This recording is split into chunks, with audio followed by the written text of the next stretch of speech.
Hello, fellow Democrats, futurists, and problem solvers. This is After the Oligarchy. Today I'm speaking with Professor Robin Hahnel. Robin Hahnel is a professor of economics in the United States and author of many books, but today I'm interviewing him as co-originator with Michael Albert of the post-capitalist model known as Participatory Economics, or Parecon. Today's conversation is in association with Meta, the Center for Post-Capitalist Civilization. This is the third in a series of interviews with Professor Hahnel about participatory economics, and in particular his latest book, Democratic Economic Planning, published in 2021. If you haven't watched the first two interviews, check them out here. It's an advanced discussion of the model proposed in that book, so I recommend that you familiarize yourself with participatory economics to understand what we're talking about. You can do that by visiting participatory-economy.org. You can also read Of the People by the People for a concise introduction to Parecon, and Professor Hahnel has a new book coming out in a few months called A Participatory Economy. Robin Hahnel, thank you for joining me again. Great to be with you again.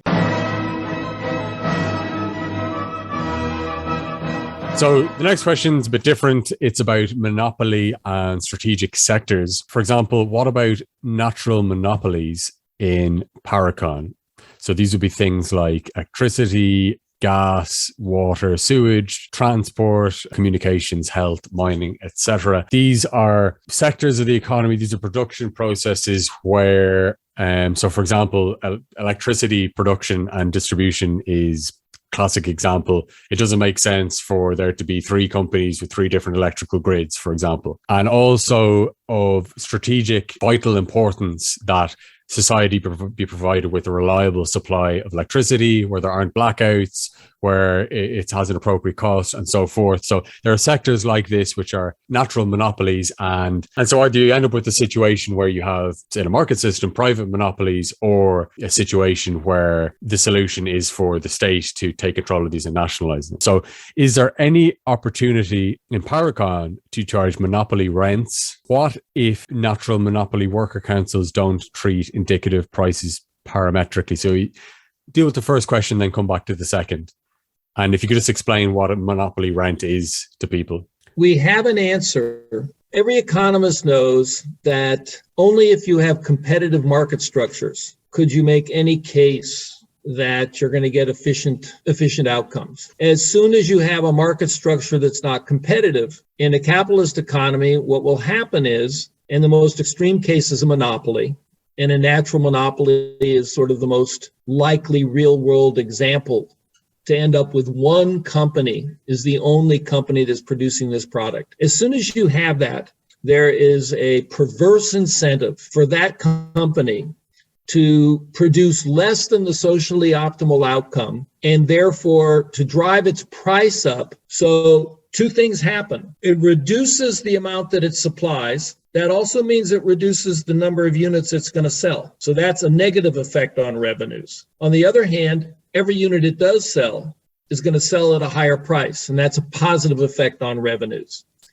And the problem is the positive effect is larger than the negative effect, leading to a predictable suboptimal level of output. Now, there's two solutions to this in a capitalist economy. One is to nationalize the natural monopoly and not have it maximize profits, but to maximize net social benefits.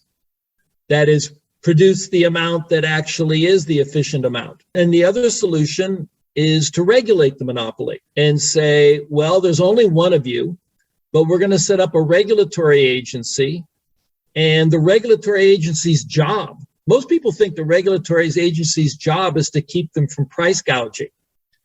But what economists understand is, no, the regulatory agency's job is not really to keep them from price gouging. It's to force them to produce more than they would otherwise be willing to produce if they weren't regulated. And then the price will take care of itself. That's how it works. And one of the problems that defenders of modern market capitalist economies are faced with is, in theory, they know their economy is only efficient if all industries are competitive. But in reality, what has happened over time is the number of non-competitive industries, and it's usually not a monopoly, a natural monopoly, it's an oligopoly. But the same logic applies to oligopolies, and economists all know this. So on the one hand, in the real world, markets become less and less competitive, and yet defenders of market capitalist economies continue to insist that these are the most efficient economies. We have a solution in a participatory economy, and the solution takes a very simple form, which is any worker council in our economy is supposed to take the indicative prices as givens. Can you just explain to people just briefly what the indicative price Right. is? So, for instance, if you have a natural monopoly, let's have it electricity. So during the planning procedure, that natural monopoly is quoted a price per watt of electricity and then responds with, its output proposals. Now, the thing that a monopoly does that's inefficient is it doesn't look at market price and take it as a given. Instead, what it does is it asks, well, wait a minute, I'm looking at the entire demand curve. I'm not going to take the price I'm quoted as a given because I can see that if I reduced my supply, I could drive that price higher. So in effect, what monopolies are doing is they are not taking prices as givens. They are recognizing that their monopoly status permits them to affect what the price is going to end up being. I mean, these are workers' councils in a participatory economy, and there just happens to be one that's producing electricity, in a given region. They don't have stockholders that are telling them to maximize profits. Instead, they are simply supposed to be obeying the rules of the system. And one of the rules is when you make your proposals, you respond to indicative prices as the given price. You do not calculate, but I could affect that price by my response in this round. Aha, what would prevent one from doing it?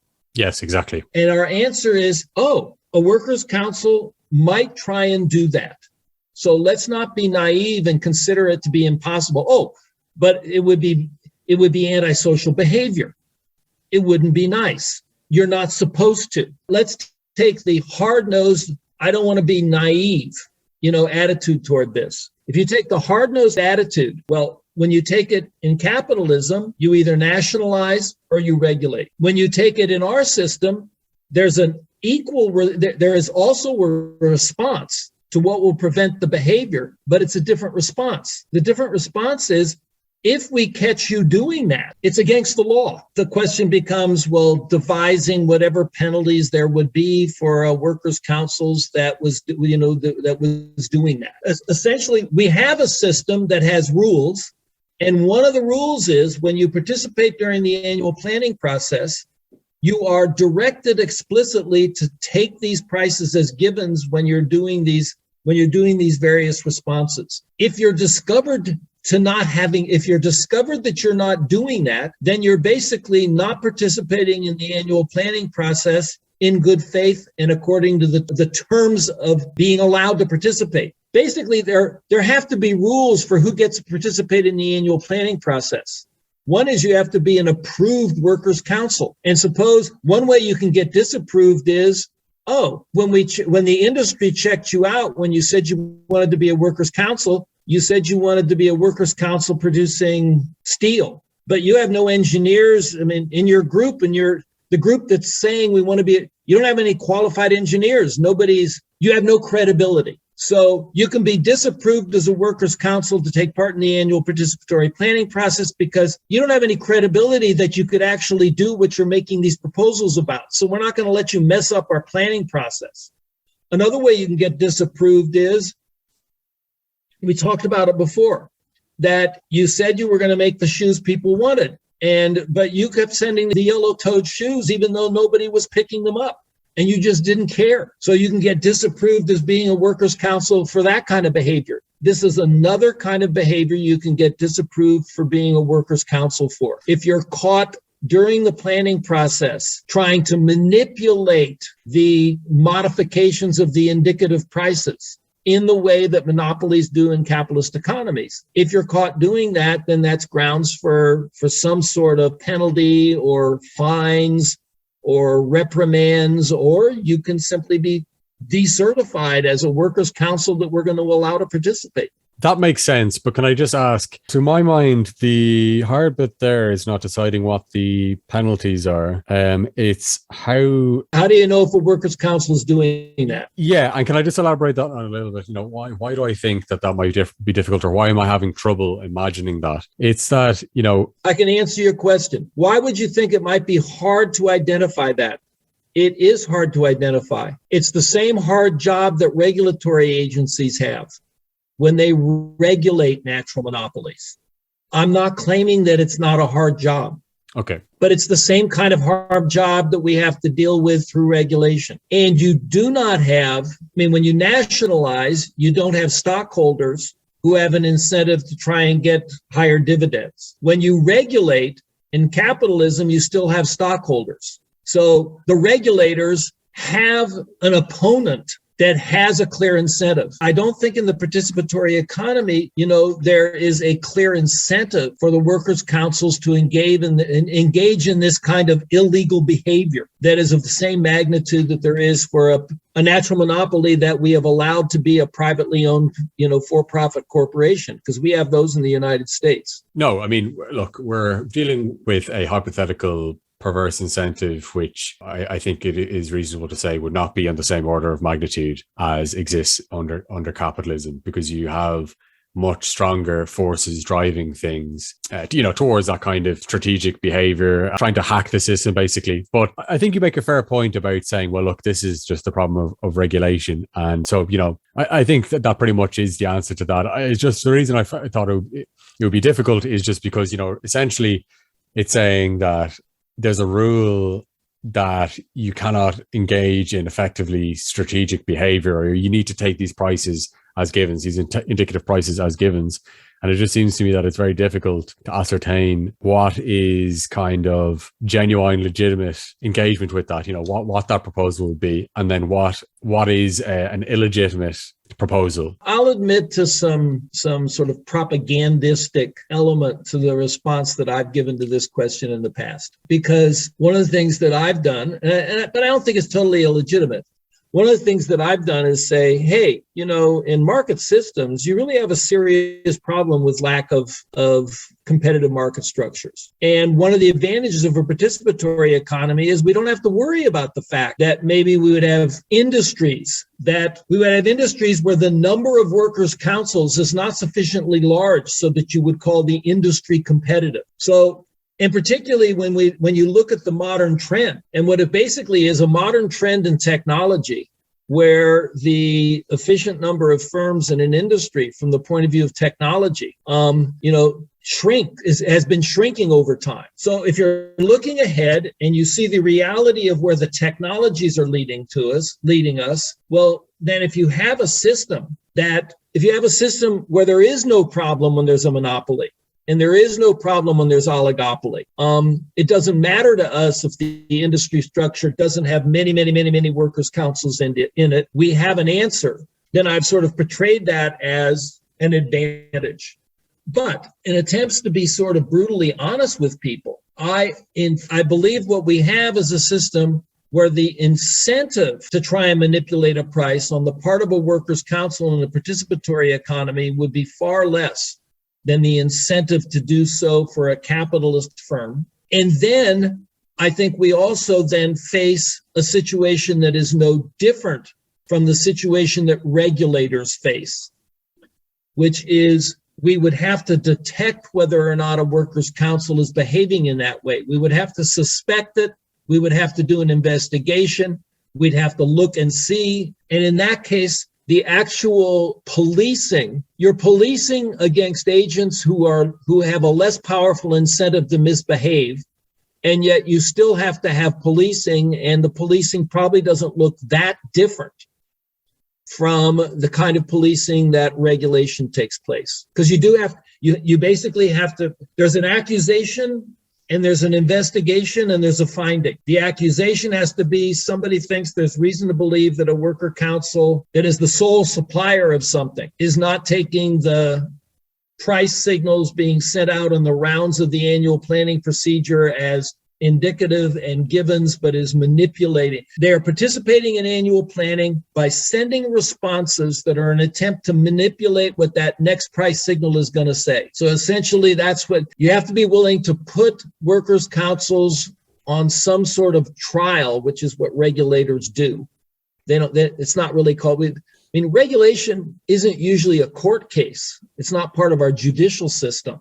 But it effectively is its own judicial system. That's what regulation is about. And so I make no claim that in a practicing real world version of participatory economy, that you'd have to have procedures for triggering an investigation when there's any suspicion that this is going on. Now, you don't have to be suspicious if there's 3,000 worker councils who are putting in proposals about shoes. But it would be wise to every once in a while be suspicious about the only worker council that is supplying electricity. So whether you call that sort of a regulation in place or whatever you call it, I think is sort of a question of semantics. So can I ask a follow-up question about that, and then another question about monopoly, but in a different direction? Okay, so the follow-up question is, it's about the SB divided by SC is equal to 1 constraint. So the break-even constraint, the social responsibility constraint, the idea that a production proposal by a workers' council represents at least not being a greater cost to society than it is a benefit. Okay, and so what's meant to happen is that if that SB-SC ratio is less than 1, the proposal will be denied. But I'm just wondering, in the case of, like you get the example there, if you have 3,000 worker councils producing shoes,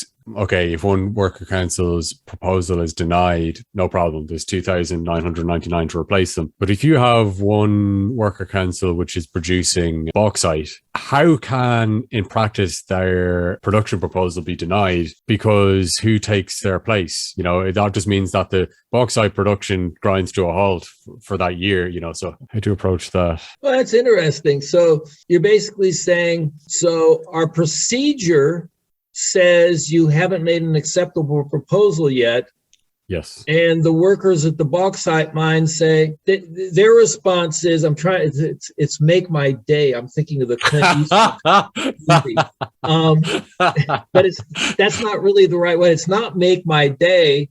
Yeah, so what? Yeah. So what you going to do? Well, those workers, we're not going to be able to let those workers, be the sole producer. They're not going to be the ones making bauxite anymore. This is always a delicate question that socialists never liked asking about their economy, which is, well, but is it going to be okay for workers to go on strike in your economy? The answer in theory is there never will be a reason for workers to go on strike, because as long as workers are doing reasonable things and they're being rewarded reasonably, then there would never be any reason for them to go on strike. And then somebody who's a very real world oriented person would say, yeah, but what if they do anyway? Then what do you do? Yes. And do your police beat them over the head, or what? Yeah, no, it's a good question. So, I think in effect, you're asking me a question where you've got some workers at a bauxite place and they know they're doing something that's socially irresponsible, and now we're into policing and punishing. In the real world, I think those are important issues, and it's important to handle them well, but I get to excuse myself but I'm just the economist. I'm not in charge of a humane system of criminal justice. Okay, well, let me just refocus the question, because I'm not really talking about that.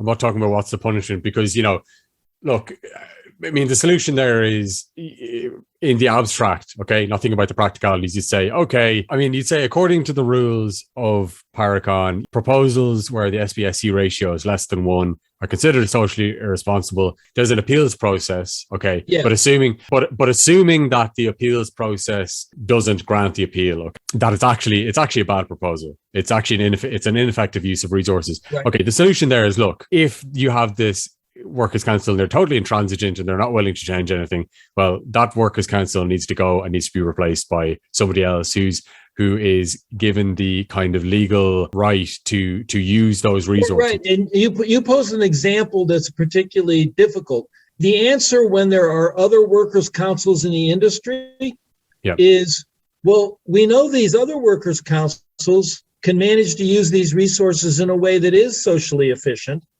And so the fact that you can't we have somebody else who can't. So we're going to remember, in a participatory economy, nobody owns the bauxite deposit. Yes. That's something that mining workers' councils that are going to propose to be mining operations, they are bidding for the right to use. So we basically are saying, well, you can't make good use of it, but we already know there's some others who can. Now, you made a particularly difficult example because in your example, there is no other workers' council, that can readily step in and use this resource better than you apparently can.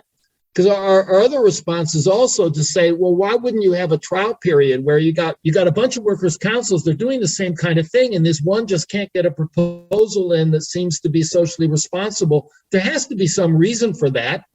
So you can let them operate for a period of time, and you can send people from the other workers' councils in the industry that seem to know how to do this better over to work and find out what's going wrong there. And you can send some of them over to the exemplary ones that are having no problem. But you've created a situation which none of those things can happen because there's only one, which is why it becomes a police issue immediately. Well, actually, the logic leads to a police response. Well, let's try to avoid that for just for the moment.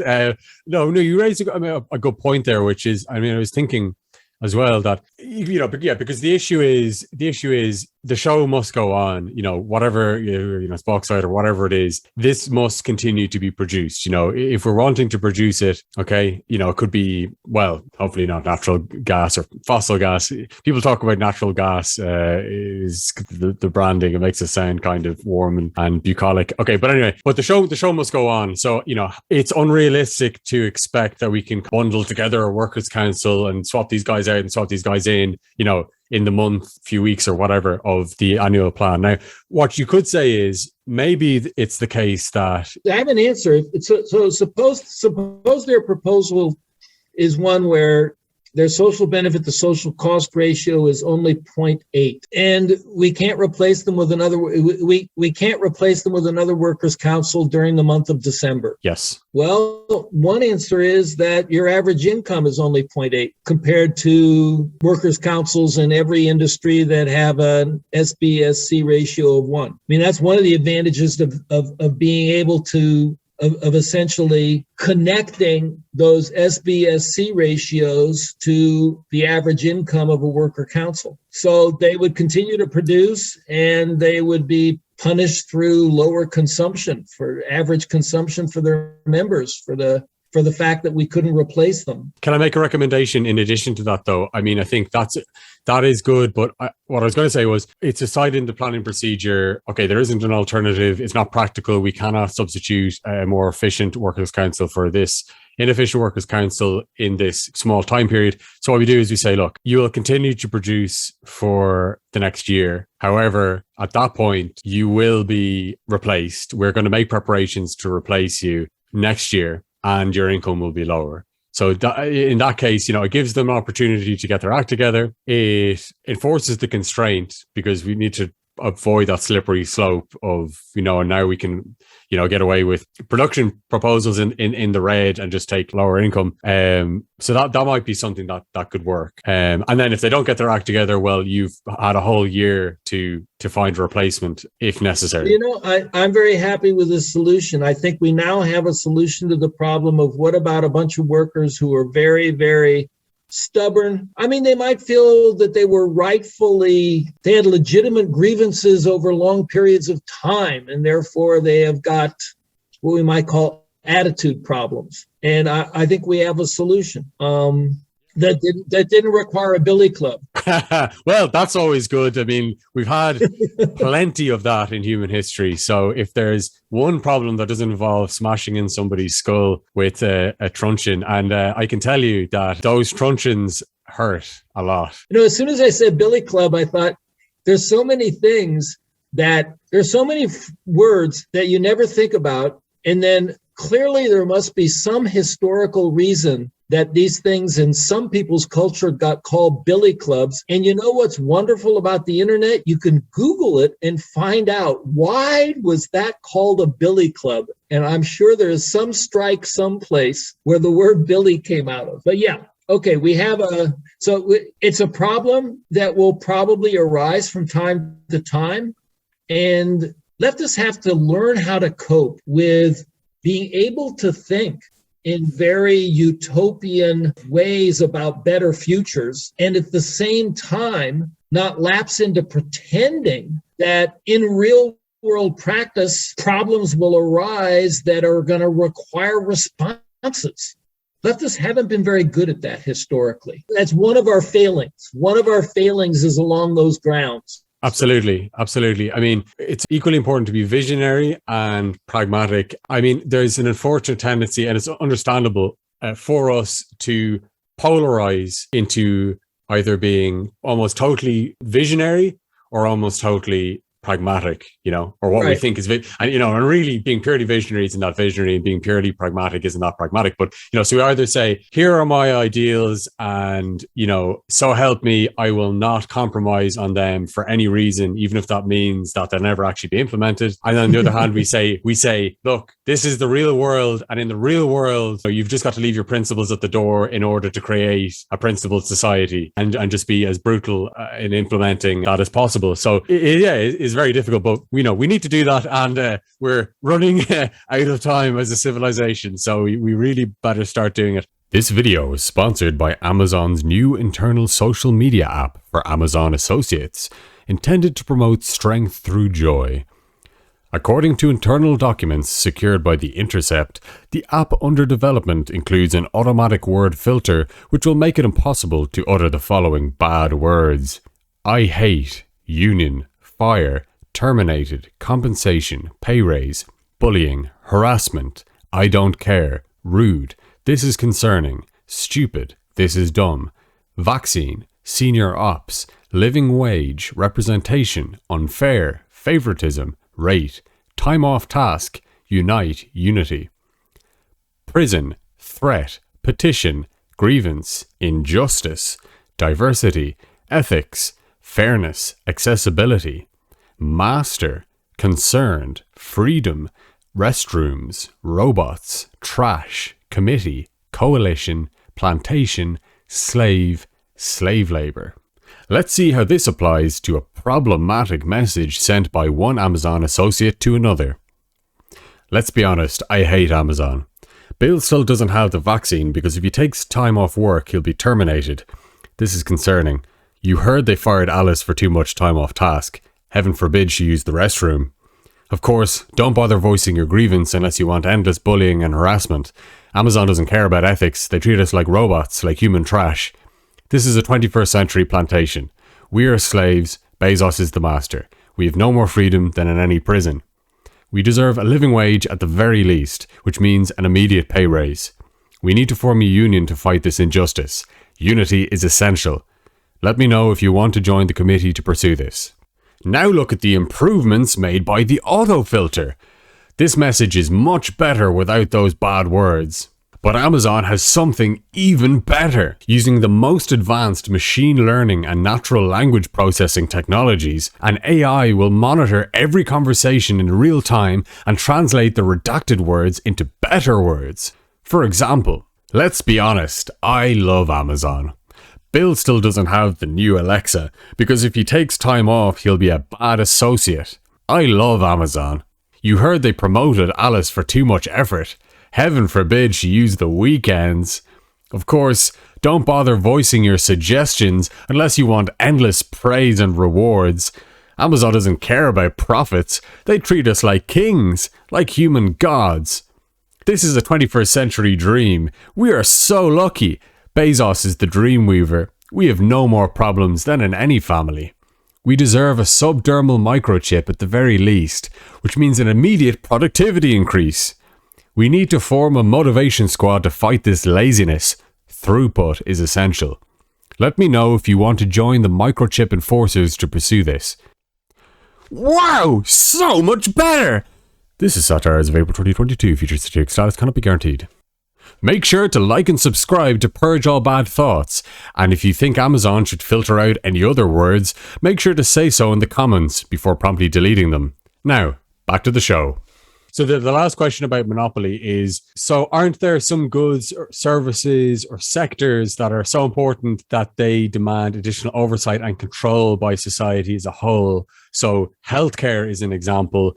That is a case where the need to provide an excellent service preponderates over worker council autonomy, or at least it is very important. And so energy is another example because of climate change, and the usual socialist solution is nationalization. So is this the Parecon solution, and what, if any, differences are there? Let's do schools and clinics and hospitals. Okay.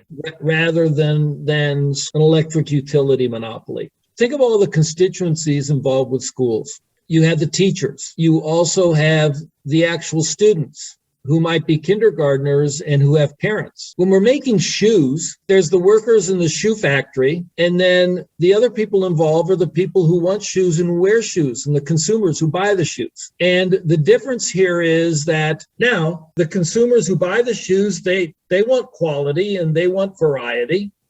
So it's not like they don't have an interest in what's being produced, but their interest is rather easy to identify, and we can sort of figure out how to get that interest represented in a more or less straightforward way, whereas the workers' interest is in, they don't really much care whether they make yellow shoes or red-toed shoes, but they do care about how they make it and the work process. But it's a more complicated situation when you think of schools. And the consumer, in this case, the students and perhaps their parents, depending on age, they should be more involved in the actual decisions about the workplace. Not that the teachers shouldn't be involved, but it's a more complicated situation.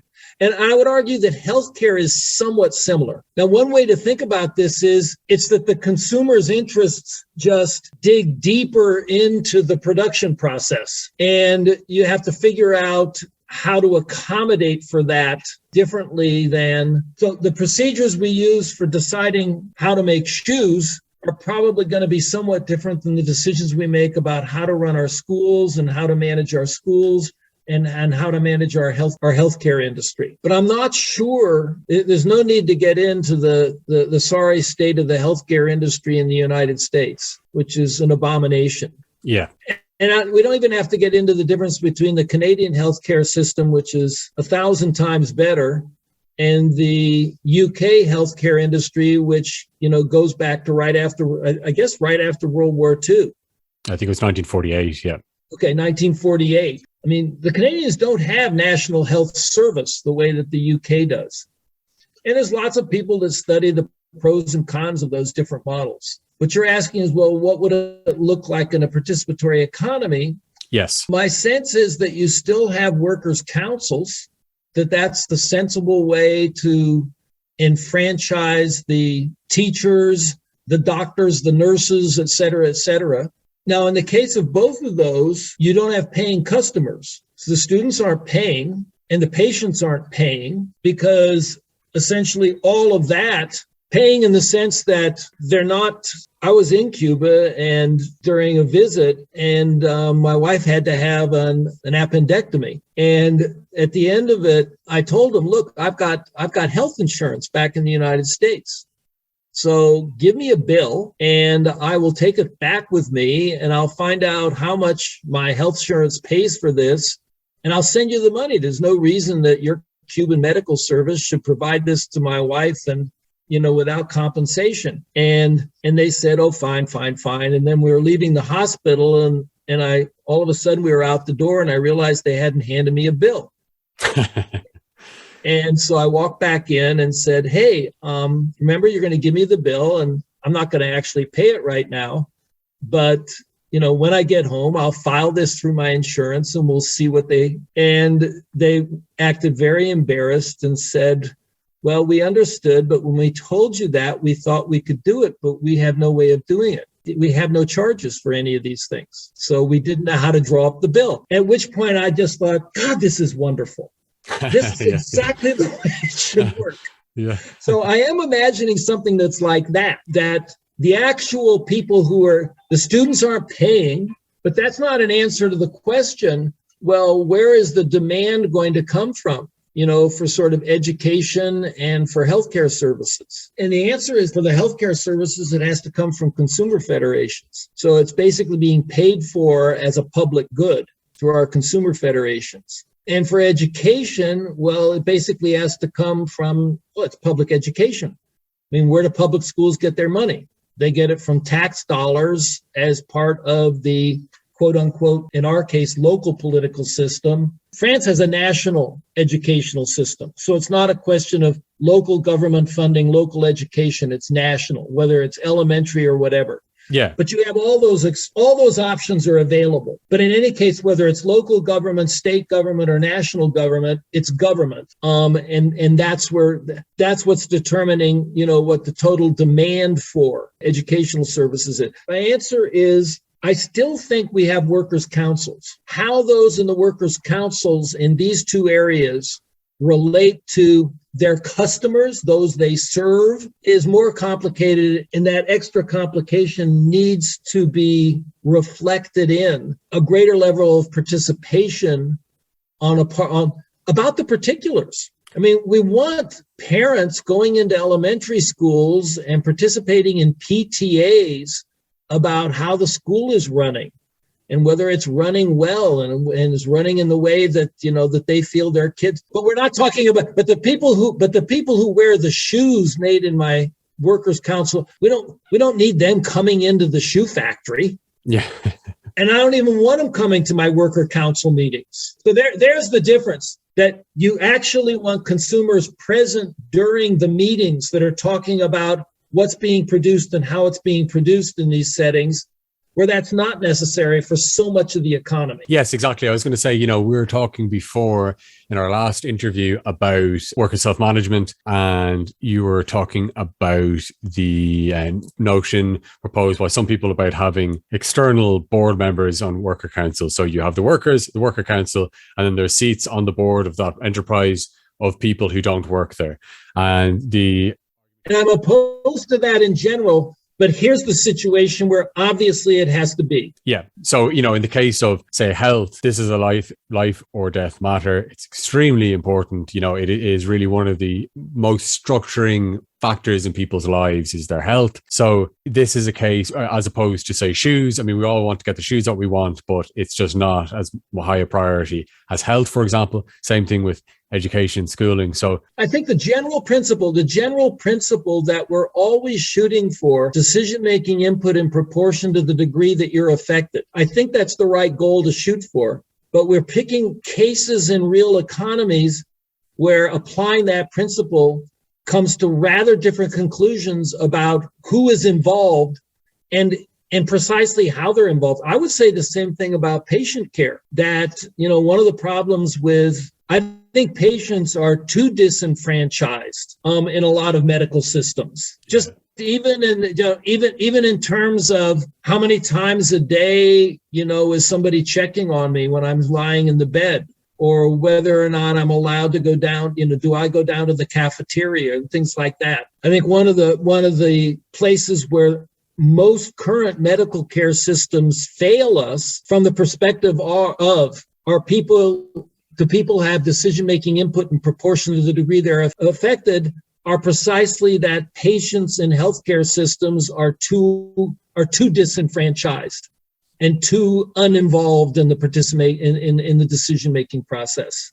And one would hope to seek ways to correct that. I think that is a formulation which makes sense. It's nice to summarize that in a general principle, and I think it clarifies things. Now, to keep going and maybe do one question about competition, but I don't want to.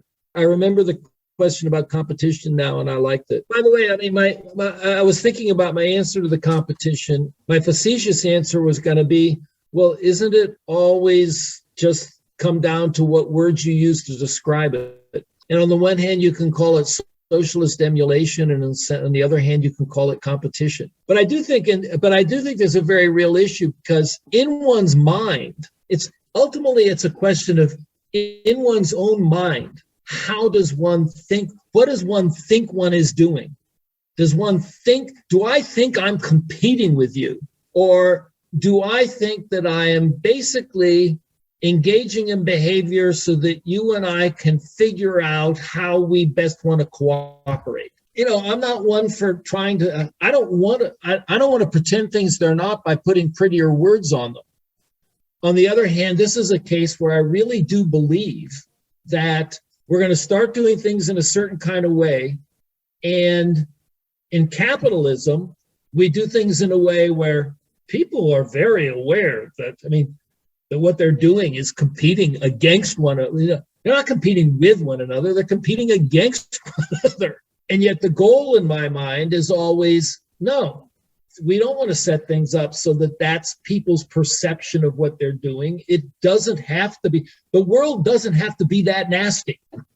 It doesn't have to be that, it doesn't have to be that oppositional, confrontational, antagonistic. I think that's part of it, though. If you don't mind me coming in, I mean, like, look, we can. I think this is a very important topic, and we can schedule a discussion and start with this. But what I'd say to that is that you make a very interesting point. I think that's a very good point. But I'd say that there's also the matter, and I think this is perhaps more important. There are objective patterns, relationships, behaviors, which we could group together and we could call that competition. We could call it whatever we wanted, but we could call that competition. Or we could call something else cooperation, and that, there are objective characteristics here that might be of interest to us that we might think are beneficial. So, for example, to make it concrete, we might say we want cooperation if firms have, or enterprises have, knowledge about a production process, that it would make sense in the ideal case if this was shared. They would share it immediately. Yeah. And that this would make society more efficient and therefore raise the standard of living. And, you'd say, even if, now, obviously, the point is for me that I think they're related. Even if people feel like they're competing, that act of cooperation, objectively, you might say, is still happening. Now, I think the two go hand in hand. So I think that there's other elements. That's probably a good subject to beat around for 20 minutes or half an hour at least. And let's do another session at some point. Okay, yeah, that's good. Well, the other thing is, besides St. Patrick's Day, we're in the middle of March Madness, and I think I'm winning my betting pool. I have to go check on all the basketball scores. Well, just in terms of sport, I mean, Ireland beat England in rugby last week in Twickenham in England. So that's all the Irish are very happy at the moment. Yeah, that's the match of the year. But can you beat the South Africans and the Kiwis in rugby? Well, sometimes, but as long as you beat the English, that's fine. in my book. I understand. It's yes. Yeah. My approach to sports is also like that. In American football, we always play my arch enemy twice. Yeah. In what's a 16-game series, in a 16-game season. So there's 16 games, and we play the arch enemy twice. And in my mind, if we win 2 and lose 14, it's been a totally successful season as long as it was the right 2. Yeah. No, exactly. Those are the ones that count. I am very vengeful in my sports attitudes. I do have to admit to that. Well, that's what it's about, and particularly, if you're a leftist, anti-colonial, anti-imperialist, and everything, that's your opportunity to just be as kind of bigoted and primitive as you want, and it's all just about destroying the enemy. Well, and my answer, there was no greater empire by a smaller little country than the English Empire at one point in not such recent, in fairly recent history. True. Yeah. So, as an absolutely committed anti-imperialist with enough Irish ancestry so that I can throw that in the boot, I am always willing to kick the English. Always willing to kick the English. Oh, that's nice. Okay, so thank you for watching. If you got anything from this video, then please press the like button, consider subscribing, and if you really enjoyed it, then kidnap a 15-year-old and force them to share it on TikTok in interpretive dance. There's a lot more to come. We'll keep exploring better futures for humanity until we get there. And as always, I want to hear your thoughts in the comments section below. This channel has a wonderful audience, and there are usually some very interesting comments under the video, so let's continue that. That's all for now. Our democratic future lies after the oligarchy.